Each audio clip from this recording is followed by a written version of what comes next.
Welcome to the TruExact show. I'm here with Jerk, Brian, and we're joined here with Nino Bless again. We're going to get into some stuff. First, I got to thank Nino for coming on again. It's kind of a last-minute thing, but I saw him tweeting about the Joey Diaz and the Joe Rogan stuff last night. At I don't know, the time difference is crazy, so it must have been like 4 in the morning or whatever. And I was like, all right, let's talk about this. So, Nino, we're going to go to you first, and then we'll go around because I'm sure other people have a lot of thoughts about this. Nah, let them share their thoughts. I like to respond. Right. I like to see what everybody else thinks. Yeah. I'll share my thoughts first, then we'll go to Brian. So I woke up and I was like, oh, Joe Rogan must be getting shit for the Bill Burr thing. He said, oh, people who wear masks are pussies. I'm like, all right, that wasn't so bad. Like, whatever. Just half the fucking country's not wearing masks right now. And if you don't wear one, whatever. You're not a pussy. If you wear one, you're not a pussy. I don't care. So we're to the point now, I'm looking, all right, this can't make sense. What else did he say? So we go back to a 2011 clip, which I hate, which is where I'm at. I hate when people delve back into shit from 8 or 9 years ago and try to land people on it. So, are you trying to say you're not the same person from 9 years ago? No, not at all. I'm not the same. What? Exact thing. Wait a minute. How long is 9 years? Because anybody do the math on the days? Come on, we're all. Well, yeah, I guess like we are different. 1,400 days, roughly? There you 1,400 days. 1,400 days. 14,000. Sorry, 14,000. 14,000 days. Hold on. That's more like it. Cronin, do the math. 365 times 9. Well, what about the leap years? Fuck the leap years. No. You're as pussy as those people that wear like 4,000. 3,285 days. There you go. So, how many? 3,285. Right. This guy should be canceled. He said 14,000. Come on, Jerk. I confused the fuck out of myself. What kind of math shit is that? You're good with quotes. He shaved his mustache and lost all his fucking... He lost all the fucking shit. He's not going to remember any quotes today. I'm like fucking Samson. No numbers. I got that Bible joke. All right. There you go. I hope so. Fuck, Sunday school. So okay, so I just before you go, so a lot can change in what was it again? What was it again, Brian? 1,285 days. Right. A lot can change in 3,000 days. Yeah. Okay. All right. I guess. But I believe it. But, however, I have to say, now we're talking about the allegations where he had made women perform oral sex on him in order to do a set stage. Now, whether or not that was a joke, I don't know. But he said it's true. If this is true, he should be held to a standard because I think we could all agree if that's true, that is completely fucked up, correct? I mean, no. Okay, I don't agree. Okay, now here's where we're gonna. Can I explain Sure, why? Sure. Go ahead. Before women the 13% of women who watch this show are gonna flip out. Your analytics are lying to you. It's like a 13th of a percent. I think you're on the Jerks math with that. Yeah. I think it's a 13th of a percent. I mean, I want to keep going here because real quick, last time I drank 2 espressos and a coffee. I was too wired. All right. Okay.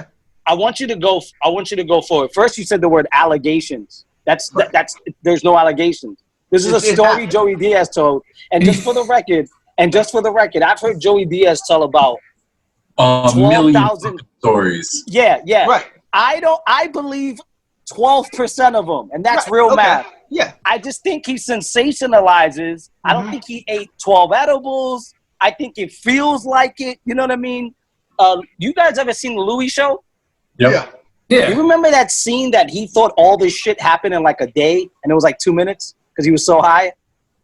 There was like a scene in one of his shows. I don't. Maybe it wasn't the Louis show. I was more of a Lucky Louie fan than his actual Louis show on FX. Okay, I think in the Louis show he had like a scene that felt like a whole day. Like it was like it took like fucking 10 minutes for the scene to be done, and it seemed like it was, and it all took place in 2 minutes because he was so high. I could be mistaken, but sometimes Joey Diaz, I think, was so high that like he dragged stories to a place where it's his own subjective experience. But you just said it wasn't. If he should be held to a standard. Well, why not? If that happened, if you literally are forcing a woman to perform oral sex in order, that's like bribery. You're okay with that? No, I'm not okay. That's what I'm saying. Let's play this by the rules, bro. Okay. I watched a movie in the 70s, early 70s, and it's supposed to be a depiction of our times. Woman got her ass beat in a fucking restaurant, right? Pulled on a bar, pulled all over the place, beat up, thrown outside, thrown back inside, all this extra shit. And the fucking cops came and they were like, "What did you say to him?" And she's like, "I don't know." And, and that's when they knew the cops. So they're like, "I don't know, Tony. He got drunk and da-da-da." And then like this other cop walks away. And I'm watching this movie like 3 years ago, and I'm watching with my dad. By the way, he's in the hospital, and we're watching this movie, and the cop, and I'm like, "Oh shit, he's got a voice of reason. He's about to come back and be like, nah, man, this is morally wrong. Shouldn't have happened in front of 100 people. I'm gonna lock this guy up." And he goes, "Hey, Marie." She goes, "Yeah." He goes, "Does your brother still live over there by, the west side or whatever?" She's like, "Yeah." He goes, "Yeah, when he drinks, go stay with your brother." And I was like, wait, that was the saving white knight cops moment? Like, that was the shit he said, "Yo, go stay with your brother." Right. My dad looked at me and was like, that shit was the 70s, right? Okay. I'm not saying it was okay, but you got to judge this thing on a curve. Right. I have several friends who think Lincoln wasn't that progressive. Look at what he said. And I'm like, dude, he said this in the mid-1800s. Right. This is Malcolm X shit from a white guy. In the mid-1800s, what he's saying will get you kicked out of a dinner table if you got some fucking people around you. You know what I mean? Some of these people are part of the parliament, But I just think that what Joey did, what Joey was expressing, if it happened, there is context here. I'm not saying it's not bad or whatever, but if it should happen in 2015, it's like, what the fuck? If it happened in 1985, they'd make a fucking movie out of it with Bill Murray and whatever Belushi's were alive, and it would be fucking art. It would be art, and it would get awarded. Yeah, and shit. Sorry. I guess what I'm doing. I'm holding the action. Like I'm more, the actions speak louder than words type thing. So I'm holding the action of it a little more accountable than just what you say. Like I'm more like, I hate when someone says something 20 years ago and then they go back and like, cancel him. He said this in 1994. But I mean, look, like there's no statute of limitations on certain stuff, right? So like if you no, I'm not saying what he's saying, what he did was right or wrong. But what I'm saying is, if a woman was coming out expressing this, it's one thing. Right. His version of a story might just be, I used my power. Right. Bro, you guys ever seen Catch Me If You Can? Yeah. Is in that scene when the nurse wants to get with the doctor? That's like every fucking 60s story, bro. Like a doctor. That's part of becoming a doctor, to fuck your nurse. Like, you know what I mean? Like, that was part of the dialogue. That was part of, like, the common sense around it. Dentists banging their assistants. It was like almost the wife walked away like, "Oh, you only banged your assistant. Okay, good. Thank God it wasn't your patient." You know what I mean? Like, all right, you banged your assistant. That makes sense. And it's like pilots banging stewardess. It was just like, no one was like, "You pilots, man, what the fuck are you doing, bro?" Like, remember, stewardess were only allowed to be hot at one point, you know what I mean? Like, in your mind, in what he's saying, like you say, sensationalized a lot. He probably legit just hooked up with these female comedians. Like that's just said you got he probably used his position and said like, you owe me a drink for it first, and then he probably got a blowjob out of it. But we don't know because no woman's come out and said anything. So everybody's holding him to this, to his own word. Yeah. Everybody's holding this comedian who's saying, like, it's not funny if Joey Diaz says, "I used to make the girls get a drink with me." And then maybe, if I was lucky, I get a blowjob out of it. That's not funny.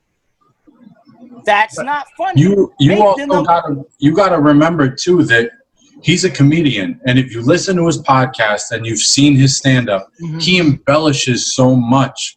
And it's a whole point of being entertainment. So when he tells stories like that, it's just like, saying that it didn't necessarily happen that way. Right. He's on Joe Rogan's podcast. He's trying to gain listeners. He's trying to get people to come to his shows. So he's going to tell a story that's ridiculous and sounds over the top. There's nothing funny about laying out all the disclaimers about not being creepy. There's nothing funny about that. I'm not gonna make any of you laugh if I lay out all the ways I wasn't a creep. Right. But if I say I was a creep, we're all gonna sit there and go, nah, Nino's morally ethical. He would have never done that. He's clearly just skipping the 12 steps of, you know what I mean? Like, that's what we're all gonna think. If Brian did it right now, Scott, if you did it, I don't even know you guys well enough to even, frame my own a truth to be biased for you. But I would just naturally assuming these guys aren't just gonna say this, and it's not funny if he doesn't skip the steps. That's part of what comedy is. Like he skipped the steps. You got to get right to the dick sucking. That's part of what makes it funny because it hits quick. It hits fast. It's like, yo, I got blowjobs out of it. Like that's what happened. I made him suck my dick. But what if you get women to come out? What if women start coming out? Because that could happen. Whole different ball game. That could happen, especially in this world. It hasn't happened. Now you could argue the whole Chris D'Elia part. There you go. Like, okay, so now we have these two things that happened within 2 days of each other. Now these are two comedians. I don't want to say from the same close circle. Yeah, the same shit. Nah, same shit. Exactly. But the thing is, with Chris D'Elia, they have girls that came forward and said, "Hey, look at this. Here's emails." Now they obviously got to authenticate them, but in the court of public opinion, you're guilty.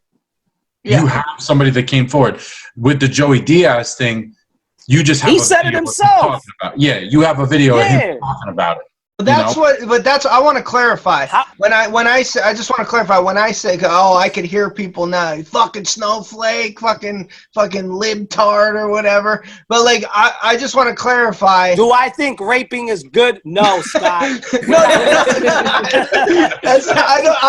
I don't think you think that. I really don't. Trust me. Thank you. I do not think you think that. Do I think rape is good in a certain era? No, Scott. No. It was okay in the 70s, but not today. I want to clarify. 85, come on. Who wasn't raping in 85? Come on, I want to clarify when I said he should be held accountable and whatnot. I don't mean from the joke itself. That's not what I mean. You could say whatever the hell you want, and that's what I'm going to get into next. It's if there are women who come out and that. Scott, you just creep. But Scott, you're doing what they're doing though. You're being as fucking PC and sensitive about this. I'm not. I don't want him canceled. I don't want him creating a scenario. But I don't want him canceled. I'm not out there pushing. Yeah, get him off the air. I don't care. But see, Scott, some people that don't want him canceled play a part of the echo chamber too, dog. And they start echoing the same things. You just came out here. You don't want him canceled, and you said allegations. Right. There is no allegations. This is just a story that he said. A, that's bad. B, if other women come out, that's a fucking stretch. Well, we're hypothetically saying though, if they do, what would you? Because you've been on his side of the. Yeah, that's what I'm saying. But now that that's happened, I only want to talk about what's happened so far. We can get to all hypotheticals. Let's just get to what's actually happened. I wasn't even trying to cut you off. I just wanted to make sure that we understood the context of certain things. In 2020, 2019, let's all agree as men here, because for the 13%, right, that women are watching, and my girl will be watching this, and maybe I'll get another female friend to watch this. So I want to conduct myself, right for those two girls. But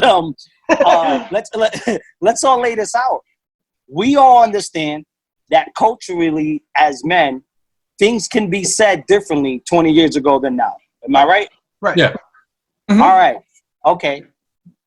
Things were different back then where men flexed their power in the 60s, 70s, 80s, and even sometimes in the 90s. And it was okay. I would say the first time that shit ever popped up in pop culture was the Clinton shit. I don't even know any time before that everybody was like, this is crazy. Because no one was like, hey, that Tommy Mottola guy, cancel him. Maybe Thurgood Marshall? Maybe JFK with Marilyn Monroe. Was that a big... Was anybody canceling this shit? No. They won't. He got his head blown up. But I'm saying Bill Clinton. They tried to cancel Bill Clinton. Right. That's what I'm trying to say. Okay. I guess that's the first case on TV where they were openly trying to... Yeah, nobody tried to cancel none of these fucking geeks, right? Tommy Mottola is all but admitting he kept Mariah Carey as a prisoner for 2 years while he was fucking other women. He he was signing women he was fucking.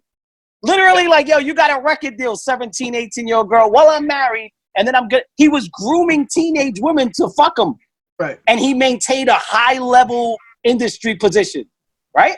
Nobody was canceling Tommy Mottola. This was in the early fucking 90s, mid-90s, whatever. Fucked everybody from J-Lo to Mariah. The man he used his position, and, like, other men were like, I need to be Tommy Mottola. Look at the fucking girls he's fucking. How do you do it? You gotta groom young girls. This was in the young fucking 90s. I mean, in the low mid 90s. So if you guys could remember, I don't think anything pre-Clinton that I could see canceling. You know what I mean? And the Clinton shit was also there was a little bit of bureaucracy there, so like that's a little different ball game. But it was what it was. But what would be the first canceling? I don't want to go off topic, but if you guys could think social media wise. I mean, like recent, like in the past 20, 30 years, I don't even know. It's everything now. It's everything now. Okay. Bro, So if someone watches this and like they hear what you or me say and disagree, even though we're not popular, shit, like, oh, they find out. Now we're at the point, like this mob mentality, which I can't stand. Like, everyone, like, get them off. We don't want, if I don't like Joey Diaz or Joe Rogan, I just won't listen to them. That's just how I am. You know what I mean? So, like, you get people who might just watch something they don't like, and now it's, oh, let's get them off. I don't agree with them, so let's, like, fuck them. Just fuck them. I wanna say something real quick right there. Whoever's there, jerk, Brian, whatever. I love how you're the jerk, by the way. Yeah, try to keep it, because he doesn't want to lose his real job, right? So, like... oh, he's gone. Oh, he's gone? It's like, fuck, man. Yeah, my Wi-Fi cut out. All right. So I want you guys to keep us on track so we're not going all over the place. There's one thing I do want to say really quick. So Scott made a good point, and he said that thanks, man. It happens. Even, you know what I mean? Like, bro, there's eclipse and all that shit in this world, bro. So you said something that just stood out to me, and you said, yo, you get canceled for everything, right? When somebody could just take. I think one of the things, and I don't know if you guys want to expand on this. Part of the way people are getting canceled is these tech things are so limited, and they're created by people with a limited idea of social relationships and so on and so forth, or building social networks. But yet they do it technologically, and what I mean by that is Facebook, ironically, is one of the biggest social media ways to communicate with our families, and it's a way for social, connection and commentary and all that shit. Right. Yet it was built by one of the most socially inept fucking human beings ever. Yeah. So this kid who doesn't know how to maintain any real relationships. Creates a template for how other people are going to maintain their relationships in the future. It's kind of fucking odd. Yeah, I never thought of that, actually. Yeah. So that platform isn't built. And by the way, he's a young white kid. That has to be spoken about, because a lot of minorities are using these platforms. They're limited because this guy had to fight for privilege rights, all of that. Twitter. Is Jack Dorsey, like, was he growing up in the civil rights movement? Is this some shit I don't know about the guy? Or fucking Tinder and shit like that? You ever watch an interview with those geeks? Those guys don't look like they'll ever talk to a girl in the mall. Do you remember when we were teenagers and we said, yo, you like Jessica Scott? You better say something. Well, it went a little different for me. Okay. Well, you were doing what Joey Diaz was doing. But no, trust me. He was more like the fucking internet. I was probably jerking off to a lot of porn at that time. You were like, I'm gonna go home and beat my meat. I had a relationship with a few of them in my mind. Oh my God! You were watching Queen Deep Throat, whatever her name is. You know what I mean? Like Queen, King, who knows? Yeah. So hold on. I'm just right now. You Scott knows for a clip. So you got these mediums, right? I watched the HBO. Can you guys hear me out? Yeah, you're good. I don't know if you guys I watched the HBO doc on dating sites, and I watched the guys who built those dating sites. And those guys clearly, even self-admittedly, don't even know how to talk to women in person. Never walked up, but yet they created platforms that, dudes are fucking using. So there are limited ways. There's a limited introduction. look at it like this. It makes sense for someone like that to create a platform where they don't have to actually physically interact and intellectually interact with a woman or another human being, because you're too afraid to share your opinion or how you feel about someone to someone. So what's the best way to do it? Oh, let's create a platform where there's no human contact. It's just texting. It makes sense. Okay, and that's fair. But if you and I created that, we might have been a little bit. We might have had too much depth, because we might have been like, you can't just leave this amount of words, and people just can't do this. And then the algorithms, is it diversified? Are there brothers like us? Are there young girls like, that grow up in certain areas that are helping these out, what shows up in our side and our little narrow view of what we see? I mean, I have friends who are leftists, and they're not even the bad types, because I hate radical leftists. I want to slap them all, and I'll say this live on YouTube. I don't give a fuck. But they literally the only right they see is alt-right. They never see conservative thinkers. They don't know who the fuck Jordan Peterson is. Right. They don't know any of that shit, right? So they only see one side of the wall, because their algorithms are literally like, oh, this is what you want to see. This is how you view the life, view the world. I'm going to now show you how you want to see the world a lot more, because it's efficient. These algorithms and these other things aren't built by people who have social understandings, and they're essentially, and I don't mean to insult any of these fuckers, most of them are socially inept. So what I mean by that is, you just mentioned something that sticks out to me. You're like, yeah, man, people could take a clip. The technology is so limited, and it's so, even this whole cancel thing, it's done through a means of people who don't need to have any depth and don't need to demonstrate anything. So it makes it a lot easier for people to just say whatever the fuck they want, let it go through the algorithms. Oh, it looks like everyone's agreeing. Oh, it looks like everyone's on this team because it's popping up on my timeline. This is a little bit misleading, and it's a little bit corrupt in that regard. And I think that, we need to understand that, like, what we're actually seeing sometimes is not the complete side of it. It's not what everyone truly thinks. And it's exactly like what you said, because even with something like, just with the cancel culture of like, okay, now the whole thing with Chris D'Elia went on, and then you see all the negative articles about him and this and that, and you start to think that, okay, yeah, that's what everyone thinks, and you hop on that team, even subconsciously, because you're seeing all those negative things. Now, they also do the same thing with presidential candidates, with people that run towns and things like that, mayors. So when you get into, like, it's one thing to do it with celebrities and say, okay, let's take this person's career away. Let's take away all their money and all the things that they do. But it's another thing to say now, okay, how can we use this almost as a weapon to get a person in office and in a position of power that we want? Well, you see these polls coming out, and like, let's say, Biden up 59 to 41. I've never gotten called for a fucking poll. You know what I mean? Because you don't have a home phone. That's true. That's home phones. And you don't have Alzheimer's. That's yeah, they call during the day and they call home phones. Yeah, but like, and people with Alzheimer's, they have these, like, I know who I'm gonna call to make my numbers look good. And what you said though, I love what you said about the people who only agree with the people who, like, they hang out with all they agree with. They don't see a conservative mind. We're fortunate enough in our group of friends, like, half of them are like one way, the other half are the other. So we all hang out together and have different. Wait, Scott, listen to what you just fucking said. What? Group of friends. Oh, you're right. These guys don't have groups of friends. Right. So they're all social misfits who maybe just get together and become misfits as one. Is that what you're saying? And listen, I'm gonna say this live on camera, and I don't give a fuck. Nobody could cancel me. I don't have a Netflix deal. They don't seem very masculine.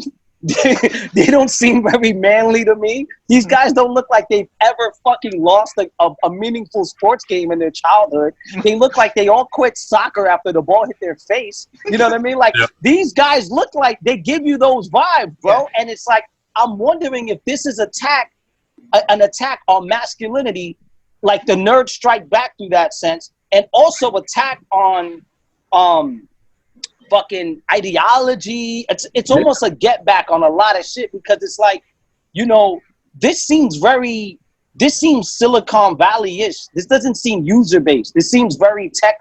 This seems tech-oriented. Explain to me something. I feel like I took the conversation to another place, and I apologize for that. Hopefully, it's a good place. It's fine. I kind of got body slammed on my whole Joey Diaz thing, so we can move on from that. I'm gonna let him know you said he got allegations, but I'm fucking. Oh, I did not mean it like that. You know, you guys know what I meant. We kept the files loaded. All right. So Joe gets $100 million Spotify deal. Spotify's a tech company.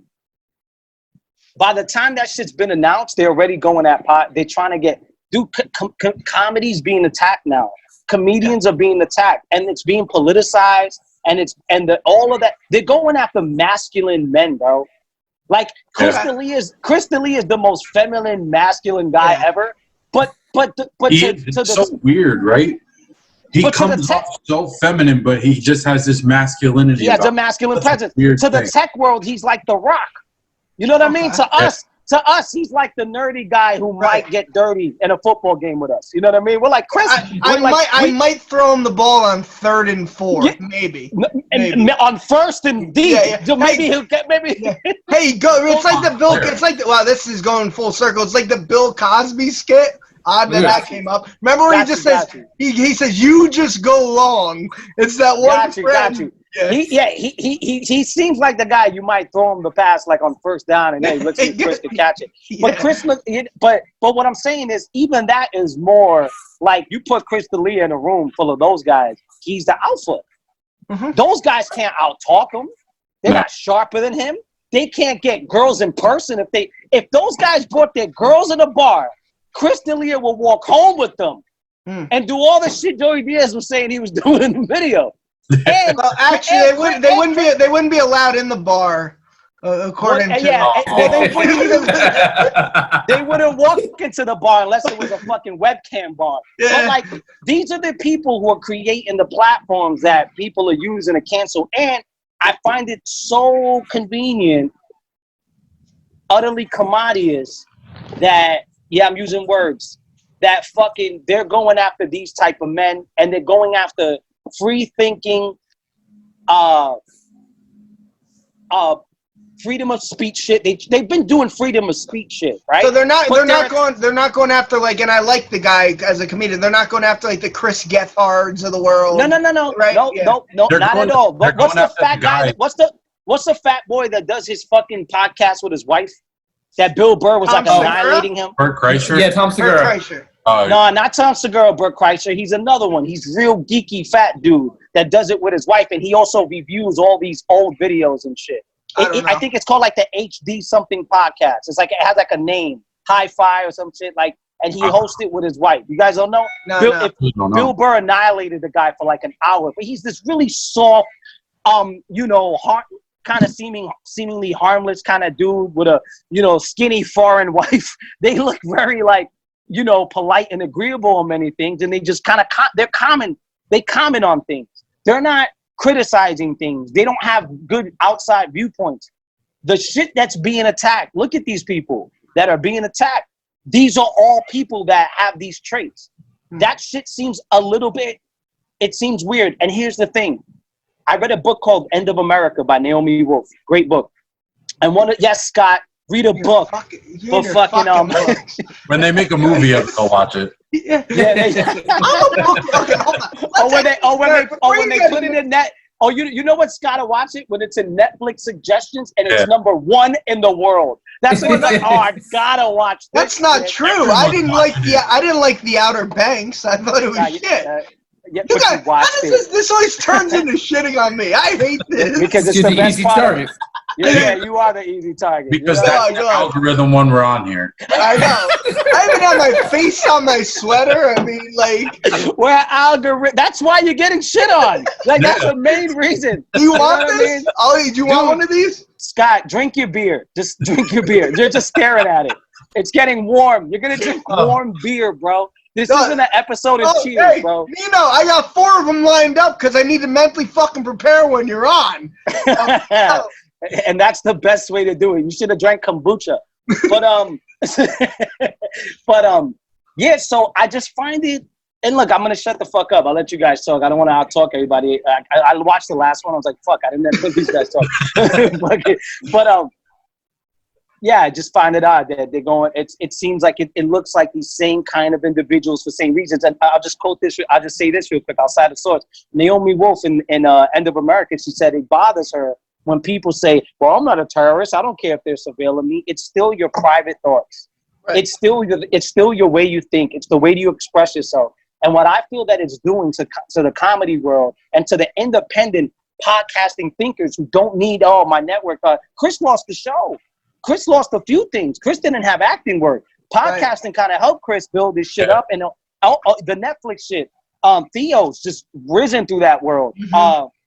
Bill, risen through that world. They're using Bill to get at Joe now. When do they get at Bill? Okay, and they're getting at Joe. Joe built a monster through the podcast shit. You know what I mean? Literally a monster. So I find it odd that they're going at these people who say whatever the fuck they want, anytime they want, for as long as they want, and they're trying. And what it does is the danger of this shit. And yes, I'm gonna go and say this. It's very totalitarian, like authoritarian bullshit. Where now all of us here, Scott, you were watching your words. We're here talking like men. And just because it's streamed online, we're all concerned that we're going to be like pro-rapists and shit. We're like, oh, guys, watch what you say here, for the 13% you made that number up. But you know what I mean? But I didn't make it all up. It's just all up. Can I just say something real quick? Go on, yeah. They did make a movie out of The End of America. Oh, watch it. Let's do it. It's amazing. It's amazing. Shout out. Pull it up, Jerk. Pull it up, Jerk. Like Jamie, Scott's out. Jerk's out Jamie, yo. He just gets all that info. So, Nino, just to go off your point, what you're saying, though, it seems like they're going after the people that they can't necessarily control. Because someone like Joe Rogan, who has no ties to anyone, he's built this multimedia monster of the Joe Rogan Experience, his podcast, where that's the one, man. Yeah. If you get on Joe Rogan's podcast, that's the one. And he has nobody that's saying, oh, you need to have this person on, you need to have that one on. I mean, I was gatekeeper. Shocked that he signed the Spotify deal. I mean, the only way that I could have seen him signing that is if there's something in there that's like, okay, you have total control. We're not taking anything here. And I think he explained it on one of the episodes recently. He went through like kind of the details of the deal a little bit.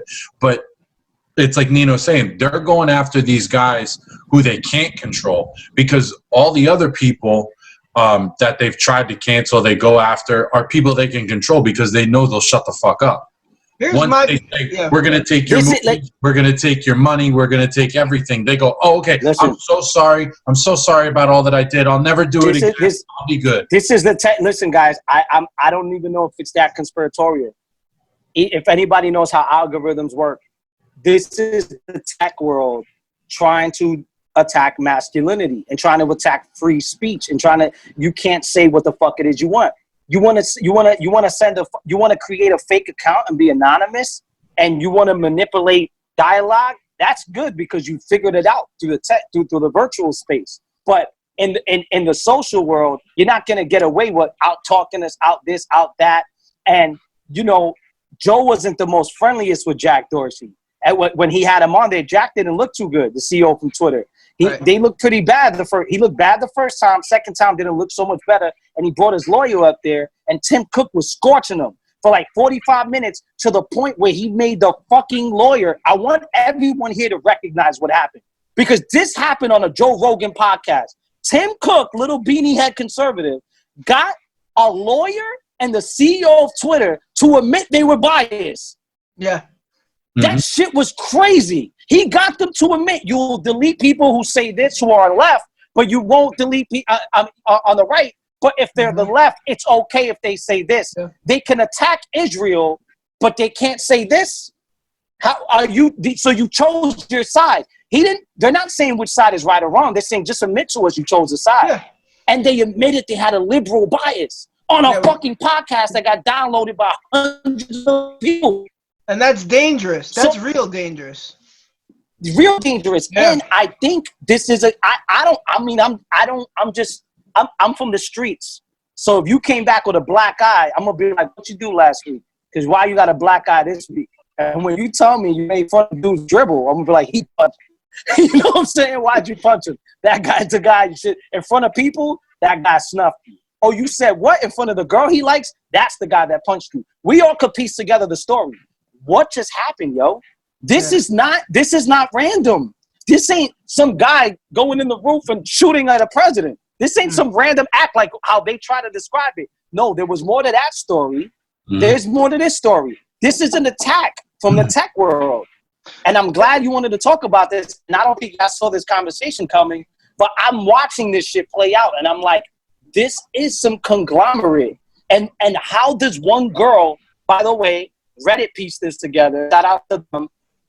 She put these posts out 3 years ago, put these tweets out 4 years ago, got no traction. Magically, this week, it got traction. Gets picked up.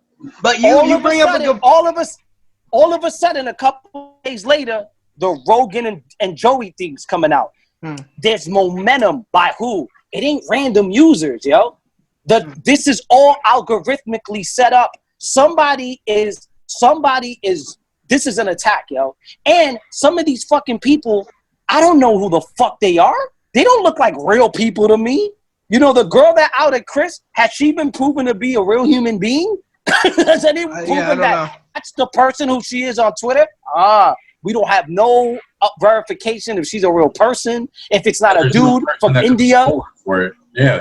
Yeah, we don't know what's tech attack. What you said about the tech attack makes sense to reroute back to like the Social Network movie. If you look back on that movie, Zuckerberg always had an issue with the two twins because they were more masculine. It felt they were athletes, and it was always him. Like, oh, I'm gonna get them. And I apparently, from what I hear, that rivalry is still going on today. Because if I'm not mistaken, them two twins were behind Bitcoin, I think. If I'm not mistaken. They just made a bunch of money on Bitcoin. They made a bunch of money, and Zuckerberg they got kicked out. Yeah. Didn't Zuckerberg come out and try to like start his own type of thing just to like dig at him again and again, almost like that nerd in high school just couldn't beat the jock, and years later they're still trying to get at him. So I kind of understand. It's a feminine trait to ruin reputation. That's actually like cognitive science facts. Like Jordan Peterson said this one time. He was like, look, men are 5 times more likely to commit suicide. I could be skewing the numbers, but I think it's somewhere like 3 to 5, right? Which is still a lot. And women, how do they act out on their aggression? Men acted out in a physical sense.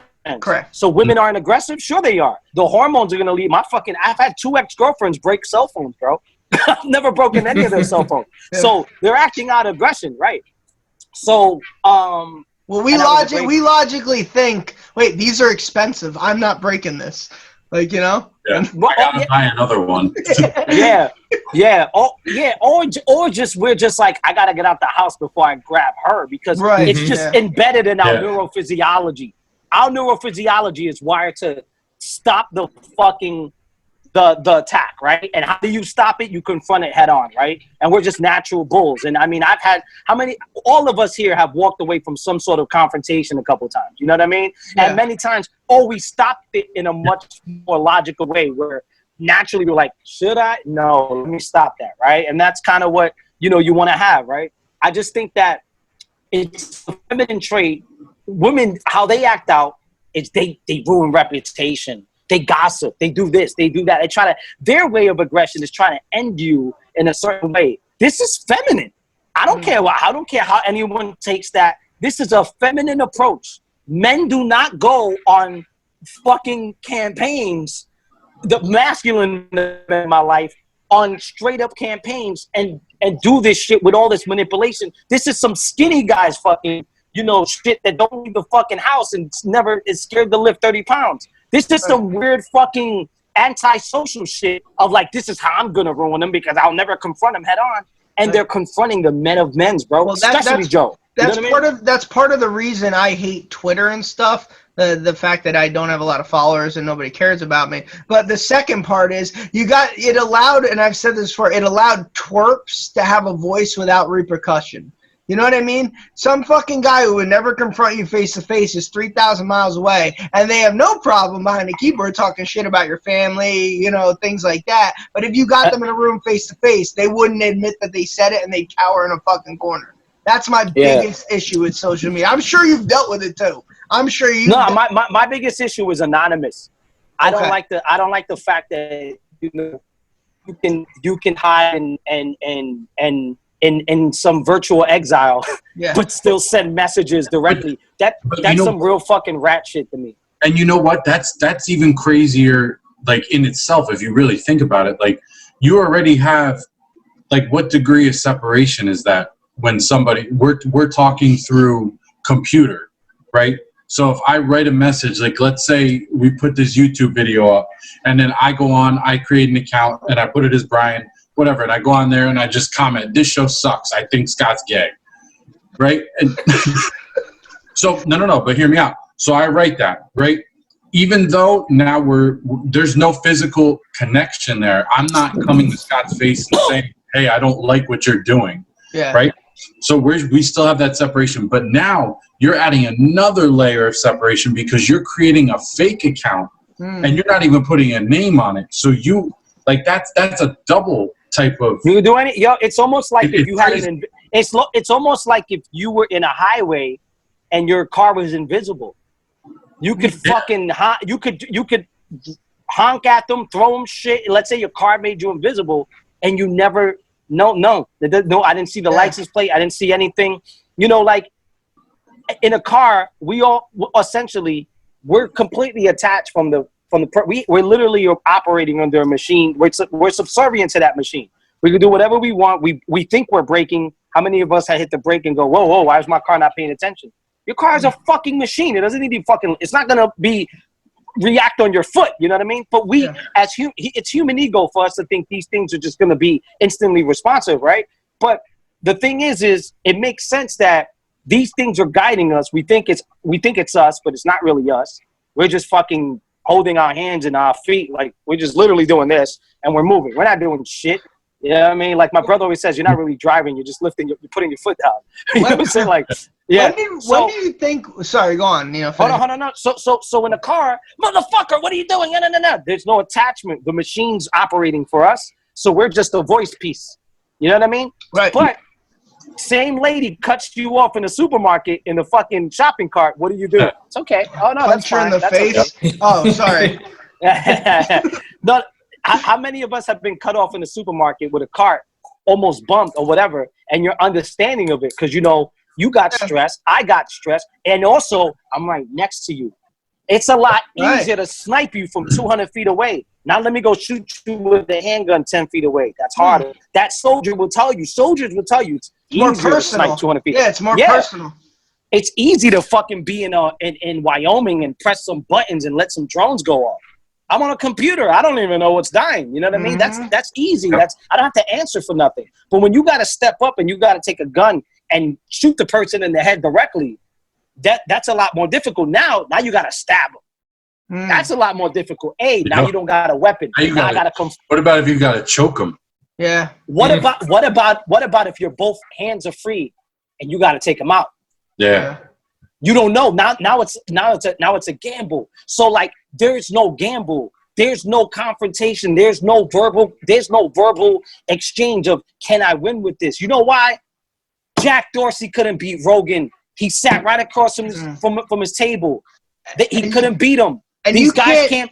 You can't shake that nerd shit off. I'm sorry. Like, no matter how much money you have, no matter how, and this isn't a knock on like these nerds, like whatever. This is just speaking from a standpoint. It's a fucking assault on the nerds. I don't give a fuck. That's what this shit should be called. No, assault on nerds. Years ago with Revenge of the Nerds, they fucking warned us. But like, you're right, because listen, man, and Brian's mentioned this numerous times. Brian's mentioned that high school goes on throughout life. Never ends. You're never invited to the cool table. You can't fake that you were invited to the cool. Does that make sense in a weird way? So like, no matter how much money what was his name? The poor Twitter guy, Jay Dorsey. No matter how much money he makes, when he sits up next to Joe Rogan, or even someone less successful than Joe Rogan, that was, let's say, a boss in high school, he'll still be shook no matter what. Jack Dorsey didn't make varsity. He never made varsity. Exactly. You can't shake that. You can't. Listen, and these are the people that say stupid shit like, don't keep scoring. Yeah. Don't keep scoring. Give them all a trophy. Yeah. They're all MVPs. Yo, you need to lose at some point in your life. You need to lose. It teaches you how to win. Yeah, they want to teach the kids of like how equal shit. But no, like, dude, like you guys just said, what education does a kid get not understanding how to handle failure? That to me, it's not about winning. It's about handling losses. Mm-hmm. But these fucking people just like, don't keep score. No this and no sports. Let boys turn to girls and in 6 months win a track meet. Like these people are just like, it doesn't matter because they don't have a competitive bone in their body. Yeah, that's the most ridiculous shit though. Yeah. When they allow boys that want to transition to being a girl, okay, understandable. If you want to do that, all for it. Live your life. Do what you want to do. But do not go and compete with girls now. That's not fair. And especially when biologically, you're 500th amongst the boys. But amongst the girls, just biologically. But that's a whole other conversation. We can get into that. We don't want you to talk about that. But one of the things is they're so detached that they say shit like this. That who's the first people to respond at this? It's us. It's the men that grew up like we all grew up idolizing the alphas, the ones who can control the room with their presence, not the one who can build the algorithm and the one who could post the line that went viral and the one who clicked the views. I wanted to be Reggie Miller, not Bill Gates. You know what I mean? You know what though? These guys who've created all these things, the reason why they created all of them was out of failing. So why wouldn't they see that as important? Because it's a nerd attack. Because they have power. It's a nerd attack. They have power. Yeah. No. Because they have power. Okay. Because they have power, and when you have power, and you have power, because the alphas could only control the room they're in. You know what I'm saying? Yeah. But these guys can control the whole narrative. A great example. Who's in? Who's out? A great example would be, and I know Cronin's going to just roll his eyes. Their power, by the way. Cronin's going to roll his eyes on this one. A great example would be the 2015 debates. Trump, look, like you had these nerds go up against them, and they couldn't shake. They were just dorks. And Trump was just like, look, I'm a boss. Like, and he just slammed all of them one after another. All 22 of these nerdy politicians who just didn't know how to fight the bully. They didn't know how to do it. No, I don't know who's going to roll your eyes at that because I actually agree. And I saw the first, the first YouTube, I went on YouTube or whatever it was, the very first debates ever. Research it. It's a Republican debate, whatever, right? All the Republican ones. And he sits there and says, and I shit you not, he says, you guys could vote for them, but I can donate so much money to the party. They'll do what I want anyway. Yeah. And when he said that, I said, yo, this guy's going to win this shit. Yeah. I swear to you, you can ask some of my friends. This is in revisionist history. Some of my friends, I told them, this guy might fucking win. They were like, nah, he's just trying to get followers. He's doing, they thought he was doing what the Tiger King guy was doing, he's trying to do whatever. No. I saw it right away, off rip. I was like, oh. And the thing is the Trump response was an anti-political response. It wasn't a political response. Correct. And what most leftists don't get, even the thinkers, they think that the Trump response was a racist response. No. So they associate all of the Trump shit of being a racist thing. Not saying it's not the racist thing, but if you just say it's that, then you don't get the whole fucking story. That's part of it. That's a part of it. Maybe even a big part of it. I agree. Yeah, maybe even let's just say it's a big part of it. Whatever. But it's not the whole story. There's a lot of factors, and one of them is what you just said, and I believe that because he looked like he can get shit done, and that's an alpha mentality. Yeah. And who's going to vote for that? Alphas. Those guys aren't tech built. They're not algorithm based. Those conservative, they're hard workers. They want their jobs back. They don't want those I don't know if you guys know about this, and I might be completely butchering this, but Obama cut some factory jobs in Oklahoma and places like that, right? Yeah. These men wanted to work. So Obama created some shit where he was like, look, you guys are good. You're going to get this. You're just going to get money for the next 20 years of your life. Don't worry about it. It's fine. But Trump was like going into these states going, I'm going to get you guys back to work because I know it means something to you. Yeah. And I know that it's ruining your marriage staying home and collecting checks. I know that it's fucking your relationship up with your wife. I know that you built so many things in your house, you're bored already. You're tired of going to Lowe's. You know what I mean? I'm going to get your jobs back. That meant something to those people. And those are alphas. So, you know, look who attacks Trump the most. If Trump does something good, will we ever hear about it? No. Well, you might. Honestly, I have to give Van Jones on CNN some credit. He does give him credit when he asked him, but for the most part, but that goes without saying, man. And I'm talking in the text. I'm no, you won't. No, you won't. I'll never get a Twitter update that he fucking helped anything. Yeah, I'll never get that.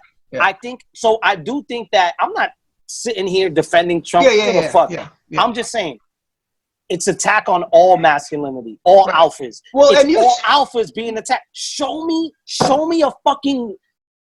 one of them getting killed for this shit. Right. You know, and you know what's funny? My man told me this the other day because I kind of had a similar conversation with him, and he said, "Who's the most alpha tech guy?" And I was like, "I don't know." He was like, "Elon Musk is. Yeah, he's pretty alpha. They be going at him. Yeah, they you're right. Up on him like 8 of them." Be going at him. They don't go at Jeff Bezos. They'll say like a comment or two and then apologize. They don't go at Dorsey. They don't go at Mark.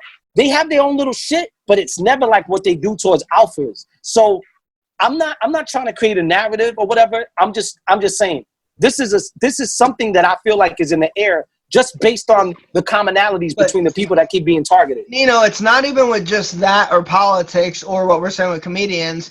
It's happening with movies, too, if you see. You're seeing a lot of guys get casted as more feminine men. And a lot of them are looking a little like, I don't know, like, I really hate to, like, have a stigma of who wears the pants in a relationship type thing. But, like, you're seeing a lot of movies get made where the women are in power, which is fine. I'm okay with women being in power. But they are trying to dehumanize the masculinity of men, even in movies, I feel. I'll tell you something that is a credit to your point. Which one, me or him? No, Scott. Thank you. All right, listen. They're making a new Batman, right? Mm-hmm. Robert Pattinson was cast as Batman. Oh my God, the guy from Twilight? Yeah. Said that he will not work out and he will not build any muscle to be Batman. Wow. Because he wants to relate to the normal. If you want to try to emasculate any fucking character, Batman is the best to try to do it because that is the ultimate alpha male. You know what, Brian? We had Chase Moore on, and you guys got in a Batman conversation. I really don't want to go into this again. No. He's not having a Batman conversation. He's right about that. No, he is. Yeah. No, but he's actually right about that. Yeah. And I mean, look, we could move on and keep going back to the Rogan. I wanted to just really make it bigger than what it was. This shit seems planned, and it seems like a planned attack. This doesn't seem smart. Look. When Rosa Parks ended up on that bus, I don't know if anybody here knows this. Claudette Colvin, 8 or 9 months prior to that, was a pregnant young black woman who was 15 or 16 who refused to get up. I don't know if she was having a medical issue or whatever, but she basically was like, I'm not getting up. And it was a story in Montgomery, I believe. And a young Martin Luther King who was starting to work with the NAACP and whatnot, and they were just separated. They were just like, you know, you can have an organization that be crappy, and then all of a sudden, like, you start unraveling the tie. You're like, oh, we're actually we're good now. You know what I mean? It's like I don't know, who repaired their image in baseball, the Black Sox to the White Sox. You know what I mean? Like, you can work on repairing your fucking image, right? The Red Sox repaired their image. It took a while, you know. So, yeah. So, what? I'm sorry. What was that just now? Someone sat on the bus before Rosa Parks. Oh yeah, Claudette Colvin. Yeah. She sat on this bus 8 or 9 months, 10 whatever months prior, and what the movement did, and this is what sparked the civil rights movement, or at least that what kind of like built that momentum, was they looked at her and they were like, "Yo, you're just not the best representation from this because we need middle class, we need because many black people from the South as well go to church. So she had a kid, you know, I think the guy was married or something or older. So it's like, that was not going to get them. Yeah, that was not going to get even some black church people on that side. So they said, we need to do this. And it's no coincidence that, and this isn't a conspiracy, this is well sourced. Rosa Parks was an NAACP secretary, and she was put on that bus. And from that, this was like 9 months, 10 months after. And that was a well-planned attack, essentially, and a good attack, right? Some could argue a defense, right? Whatever it is. But it was an attack and defense, whatever you want to say. But it was a great move. It was a good chess move on their part. And they collected all their resources. They had information. They were like, this first, this second, then this. Then this goes from that to North Carolina, from that to DC, from this, let's try to get it to New York. Let's try to talk to the brothers up there. Let's do this. Let them know the NAACP has a new reputation. There was months and months built into that, right? Mm-hmm. This seems well orchestrated. This Joey Diaz and Joe Rogan shit came right after the Chris D'Elia shit. Right after the shit. And it seems like it's like, D'Elia was, you know, speaking all the things that he was doing. Maybe Joey Diaz is doing this. And if we can get at Joey, that's Joe Rogan. Joe Rogan's on there. He's laughing. Let's remove a little bit of that. He's not an ally to these people. And we need to remember that. Comedy, free speech, alphas are an ally. They not. It just, based on everything we've been talking about for the last 10 minutes. So I just wanted to go on that because I'm just like, this seems very fucking orchestrated to me. You know what I mean? It seems very orchestrated. When did we get to the point, though, where, like, when do you guys think we got to the point where, all right, you don't like something, fine, turn it off. But now, find out where they work, find out where they live, you know, ruin their entire life, make them lose their job. So, like, where have we gotten to where, like, it reminds me of what... Gone. We turned into the geeks. We turned into the tech people. We're doing what they do. We're doing what they do. We just all describe what they tend to do. We're literally just it's an echo chamber, bro. People are living like that. Like, shame them and do this and do that. And it's like, in my opinion, what do you gain? Because the thing is there's no room for rehabilitation now. There's no room for conversation and dialogue. Everything is, you said this, you're this. We're now, this whole 1984 shit's playing out in front of our face, and it's scary. I don't even know what canceling means, because people go, Louis C.K.'s canceled. He sells his comedy. He made probably a couple million off his last special, and through his website. But is he canceled through what? The media? I don't know what that means. My biggest thing is what you said about the Bill Burr too. The problem with the cancel culture is sooner or later they're gonna come after you.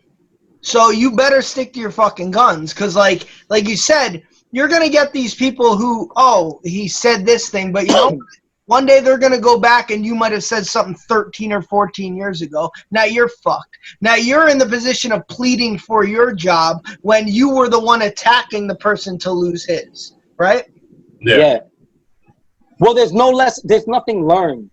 You don't learn anything when you just take, like, it's the same, bro. Like, 500 years ago, if somebody did something wrong in a village, or like during fucking Europe, during these times or whatever, the 1500s, like, they were getting fucking stones thrown at them and all of that. We're still doing that because we're still those people. Yeah, we're still those fucking people. So it's like, you know, technology has allowed us to get that part of our, you know, that aggression out. And it's like everyone feels good when other people are suffering for their fucking faults. But it's like society stepped in and was like, we'll do that. You don't do that. Go live your life. It's not up to you to do that. We stepped in. We'll step in and we understand how to employ ethics, values, so on and so forth. And somehow, some way, the technology space has taken that power back, and it's also affected society. So be it, right? Like, life imitates art, art imitates life. You know, I'm sure the technological space was built off social principles, but right now the social space is completely replicating, following what the virtual spaces is narrative and dialogues are setting forward, right? Like this is what's happening, right? In the water cooler right now, it's Joe Rogan and Joey Creek, right? You know what I mean? Like so, why and is that's Joe Rogan getting it just for laughing at the joke? See, I didn't understand that. Like, so let's say, all right, Joey Diaz said this joke, right? And if that's literally what he did, like once again, I've been quoted saying early on the episode, I'm not okay with it, and I'm sure you guys aren't either, but why is Joe Rogan, not knowing if that's true, just laughing at the joke, getting shit for it? I don't get that. If someone says a funny joke, I'm laughing regardless if it's true. And then if I find out it's true, it's like, oh shit, he was serious. Yeah, bro, go ahead, Brian. What do you think? I mean, it's like Nino saying, like, I really think that it really is an attack. And I think they want a reason because, I mean, if you've seen in the past, 3 years, they've been trying to get Joe Rogan for a while now. Just little things like, oh, he supports Bernie. Oh, he ruined Bernie's campaign. Oh, he supports this and he's too. Why do they say that? Just curious. I don't follow him as much. Why do they say he ruined Bernie's campaign? Oh, well, because Bernie went on his podcast. Okay. What was it? 2-3 months ago? Nah, it was like a year ago. No. It was earlier than that. Before he bailed out of the January, because he was out by what? Oh, March? Yeah, you're right. You're right. January, that's right. He was on there this year, and he was talking about Joe Rogan. Just was trying to give him a platform. He didn't say that he was supporting him or he was endorsing him or anything like that. And he doesn't do that. He's kind of middle ground, right? He's like, really, he doesn't pick a side. He just kind of, he's good in that sense. And I think that's one thing that really bothers people that don't like him a lot is that he doesn't ever pick a side with things. But he just really stands tall on things. But what Nino said, most normal people who have like groups of friends don't pick a side. They could understand and listen. So you got the people who have to pick a side who are attacking him, right? Yeah. Yeah. But it's a bigger thing. I really feel like they've been after him for some time. They've been really trying to get him. He's a media powerhouse too. And the media is owned by like big powerful people. He's a media powerhouse without a political allegiance, which to them is venom, right? That's venom. And without an allegiance to the big corps that manipulate the media. But here's what's weird. I might be wrong about this. I might be wrong.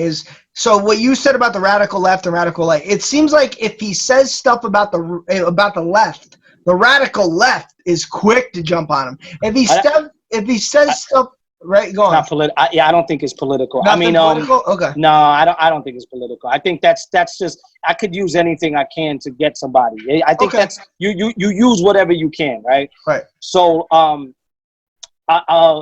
homeboy over there, hopefully he could research this. Find out who owns find out if BlackRock or Vanguard Group own Viacom. Find out. It's either Vanguard Group or it's BlackRock. And these are like big financial fucking just huge fucking powerhouses, bro. It'll pop up on Wikipedia. This isn't bullshit. Right. I'm the Redstone owned them. I'm not sure. I don't think it's a corporation. I'm talking about like a financial some form of the fight, like a financial investment firm or some shit. It's either BlackRock or Vanguard. And what I mean by that is these people. My bad. What you were saying? No, it's okay. What I was going to say, just because I was thinking about this before, and before we get too far from it, I wanted to just say it because with all the stuff with like the cancel culture and the protests and everything that's going on, I think the bigger picture almost gets lost in all of this. And I think just as human beings, we think that we're evolving further and further with our technology, with how advanced our technology is and how better things get.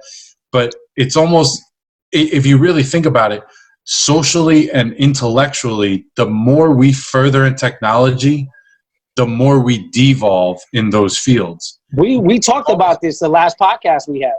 This was like a big thing we talked about. Like I forgot. I was telling y'all the theory of a technology grows too fast and the human intellect and the spirit's gonna die down. You know what Since then, I've gotten Jabrekli Tepler tattooed on my back. It's so wrong. Everything it's Jabekli Tepe. You don't even know what you're saying. You had like a stroke when you were saying that. You made it sound like a fucking soccer player that you've never heard of. You sound like you're eating a hot dog. Yeah, so I believe it's either the BlackRock. I think it's either BlackRock or the Vanguard Group, and these people all have like financial stake in Viacom. These people also like influence, like put big money into like politics and shit, lobbyists, and the diamond industry or trades and shit. And these people also put money behind private prisons. I've read an article in the Village Voice about this. Like record labels are owned by these big companies, and that's one of the companies that they mentioned. And then I saw Viacom on the list. And I was like, oh, that's interesting.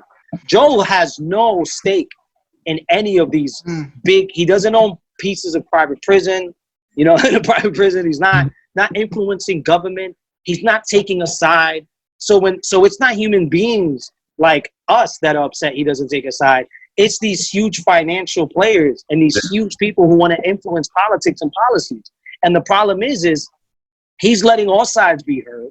He's a regular person with this power, and he's worth $1 billion. He undersold himself.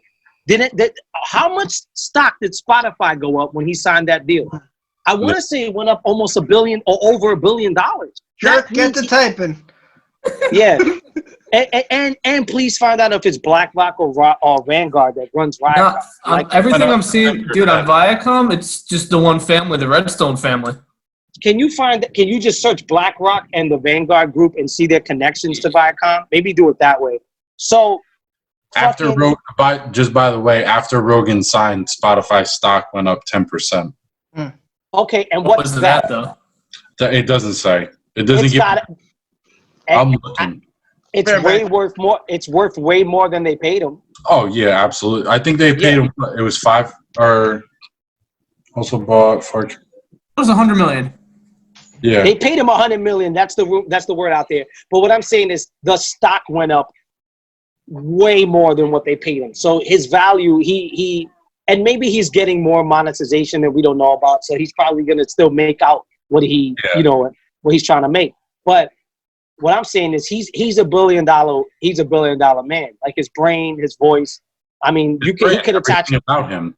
Yeah, he could attach himself to anything. But the fact that he's playing politics, it's I listen to enough fucking geeky shit that people have been saying this for a while.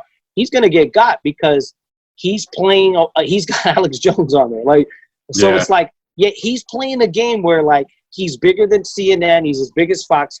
This is an attack from all sides: the tech space, the news space. A lot of these people are in bed with each other, and I feel like it was only a matter of time that they were gonna go at him, and he's a media conglomerate. He's a walking media conglomerate. It doesn't look and it's crazy because it's so unassuming. He doesn't look the part. When you see him, you think, oh, this is a guy who does jiu-jitsu. And when you see him, you're like, oh, he's a UFC commentator. And when you see him, you're like, oh, this is a guy who comedy. Oh, he talks to people. But you don't see him walk in a room with his regular clothes and his regular life and whatever and acting all normal. But you don't look at him like that. But he's literally got as much power as a head exec of CNN. Yeah. Without having to play that game. We're gonna just because this is go on, bro. No, I was gonna. Sorry. Go on. Finish up, Nino. What were you saying? Sorry about that. No.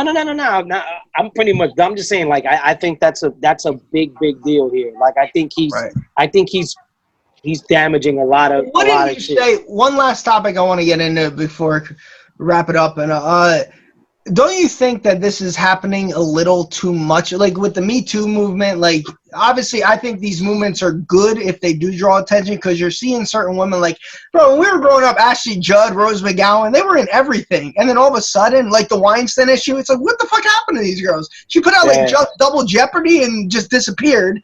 And then it's like, it's good. But the problem is you got the Hollywood elite, like, they kept their mouth shut for so long, and now they want to come out like, "Oh, this is wrong." Fuck you! You knew this was going on for 30 years. I don't think all issues are equal. I think this particular situation is different from the Me Too shit. Right? I agree. I think the Me Too shit. You have powerful victims. Okay. White women. Yeah. In an era where white women were were gaining power. They were the movement. Like, remember when the white gay man in the fashion industry was moving on up in the 80s? They had the power or whatever. They were moving on up. It was a trend. White women in Hollywood were powerful. You know what I mean? Like, this wasn't happening in like Compton in the hood. Right. But that's why I think, like, when I truly believe that women do need, now they can get there, and look, I'm obviously not a woman. I don't know if it is harder I'm assuming it's harder to be a woman in this country with the corporations and moving up just from statistics and stuff. But like, I do feel more women should be in power higher, because I do feel this shit would happen less. I really do. I think they're only doing it because it's social media based. Like, if Chipotle announces when a fucking woman VP's is the manager on their Twitter, because they're like, look at us. Yeah, look at what we're doing. It's pandering. It's pandering. It's absolutely pandering. But if none of this shit, if hiring a fucking a fat person became the thing, they'd be doing that. Yeah. It's all pandering, you know? It is pandering, but like, that's what bothers me the most. I hate the pandering aspect. It's like, if you do charity work, don't post about doing charity work. Just do charity work. You're trying to get attention for it. And Scott, to your point, if it does create change in a positive way, fuck it, so be it. If they have to pander for a cause to help other people get that's cool, you know. But if you're gonna fucking tell me I have to hire a certain person who's not as qualified just to get some fucking points up in here. Yeah. I want to hire the most qualified person. That's not a meritocracy. That's fucking social pressure. That's fucking identity politics. Yeah. And that's not a meritocracy. It's like when Biden said, I'm gonna pick a black VP. Well, you know what? Pick a good one. If you're gonna pick one, don't pick one just to get the black vote. Pick a good VP. You know what I mean? Like, let's never talk about Biden while we're talking about this shit. I hate fucking Biden. Did you hear the other thing that they were trying to cancel? Magic the Gathering, the card game. I heard about that. I didn't hear that. What happened? If I am down for canceling anything, it's do masculine men play that? Because I don't know shit about that. No, there's like there's one card out of, like, I think there's 500 cards in the game. There's one card. You fucking know. Shut up, Brian. You know. Just say. Brian has the card in his pocket. Yeah, really. He's got one of those fucking binder things full of. Yeah. No, I think it's one card. What's that card called again? No, I only have my Pokemon cards from when I was in like 6th grade. Right. So those will come back in value. The cards. They have value. No. But there's a card in the Magic the Gathering game where you can only do a certain thing with people of the same skin color as your character. It's one card. Almost like you can't. So if you pick a player, like when you were a kid, you built a lineup in wiffle ball, you could only pick white players in your lineup type thing? No. I'll be honest with you, that is a weird card, though. I don't want to cancel the game. No, but I'm not wording it the right way. They're saying, like, people of the same, like, complexion. Something like, it's like skin complexion. Closest to your complexion. But the thing is, you're talking about like mythical creatures, like fucking warriors, and there's fucking monsters, and like somebody might be green, somebody might be orange. Like, maybe there's a significance. I got you. But they're saying like that's discrimination in some way, which is fucking. These are true. Go on, Jerk. I was gonna say, well, and these are characters who are literally the fucking same color as Doug characters. Yeah, Skeeter and all these. These are characters that are literally fictional. You know? It's like, what are we talking about here? Like, we're defending things that don't exist. Yeah. This is the same thing as people who go, do you think Captain America could beat up Iron Man? Oh, I know, Go fuck yourself. Like, shut the fuck up. Fuck you. Yeah. You know who makes the fucking choices? The writer. Like, there's not a real fight. There's not like a real thing. And it's like, it reminds me of like, and this is completely different, but it's on topic. I remember they were doing a Harry Potter theater, like in England, and people were bitching that Hermione was going to get casted as black. So the Harry Potter freaks was like, you can't make Hermione black and this and that. It's impossible. You can't do it. And they went to find this one little fucking line in Harry Potter where she's in the fucking woods and the moon shines off her white skin, or shines her skin and makes it white, whatever. It's the only line that ever in all the books that describe Hermione's skin complexion. And people are so fucking sensitive towards this shit that they're okay with kids flying on broomsticks and fucking fighting grown men and all this shit. But God forbid you make somebody a fictional character any tone that they don't belong. But that's amazing. That's an amazing point, because as an avid lover of the Harry Potter series, I've read all 7 books, by the way. Actually, 8. Last book you read. Books he'll read. And I've read there were 8. I've read all the Game of Thrones ones too. Nerd, what a nerd! Congratulations. The politically correct term for that would be gay. But go ahead, keep going. Oh, there's another one that starts with an F. We won't say. Yeah. Oh, you mean fag? Yeah, that's it. Yeah, there you go. We can say the word here. I got a gay uncle, and I got gay cousins, and they get gifts for me, believe it or not. So it's cool. Good for you. No, so that's an amazing point, because they never described the skin color of Hermione. So if the Sorcerer's Stone, or whatever first one it was, I don't know, came out in 01, right? And they had casted a black or Spanish girl as Hermione, no one would have even made a big deal. No one would have cared. Since Emma Watson was casted initially, then in everyone's mind, oh, she's a white girl. She has to be that. Yeah. So they dubbed so the Potter Scots fucking went out there on Reddit and they lost their shit. And it's not even like, it's not even set in like Finland or somewhere that's it's like there's a lot of black people in England. Yeah, there's mad black people in England. Yeah, there's a bunch of them. Well, it's like when they discussed Spider-Man being black and people went fucking insane about it. Like who cares? Who cares? Like with James Bond too. Who gives a fuck? Like the only I don't know. I just don't care about stuff like that. I want to get gone. No. I just when you're messing around with, like, if you're okay with guys fucking, turning themselves into like an atom bomb and shit and flying around doing that never happened in the stories, by the way. But go on. It happened in Heroes. But not in Harry Potter. Listen, we're not gonna. You better get Harry Potter correct on this show, all right? I'm just saying. I'm team Gryffindor, baby. Everybody thinks they're a fucking Gryffindor.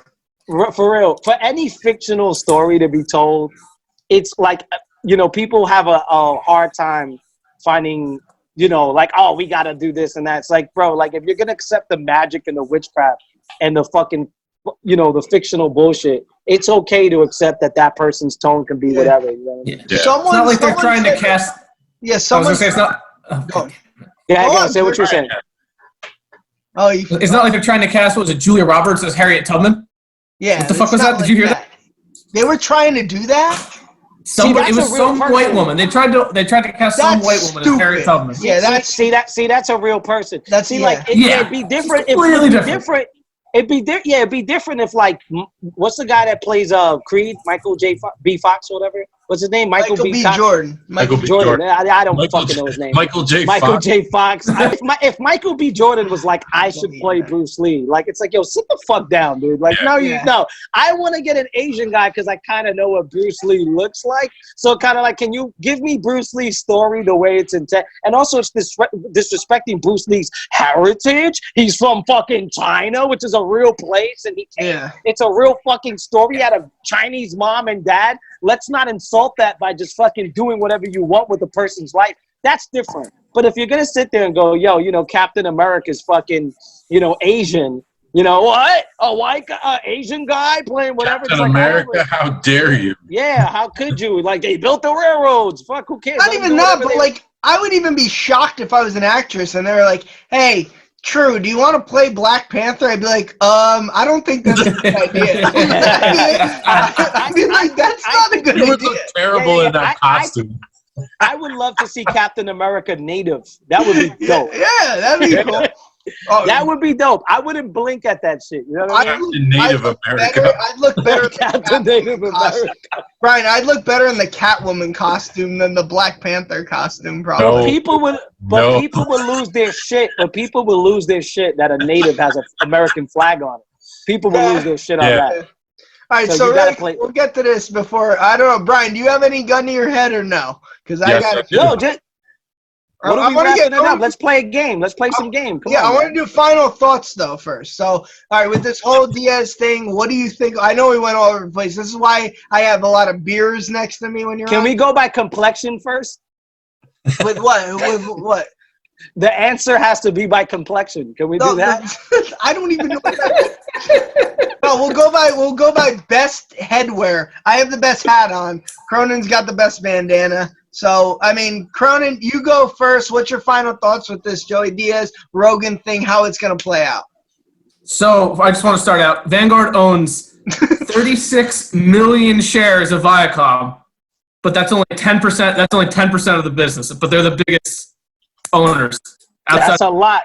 The Redstone family owns like 50%, but Vanguard owns 10%. And Vanguard has stake in private prisons and donates a ton of money to certain parties and is all in the lobbyists and is all involved in these TPP bills and shit. So like, you're not gonna tell me that they're not a little like, fuck this Rogan guy, because the work they go through to make shit viral, the work they go through to make put people on, stories out there, he's not an ally to them.